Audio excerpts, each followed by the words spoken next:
হাতে যদি সময় থাকে তাহলে একদিনও আপনারা জায়গাটা ঘুরে আসতে পারেন।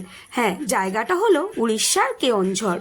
আপনারা যদি হাওড়া থেকে আসেন তাহলে হাওড়া বারবিল জনশতাব্দী ধরে বারবিল স্টেশনে নেমে কোনো গাড়ি বুক করে সারাদিন ঘুরলে কিছু সাইডটা কিন্তু দেখা যায়।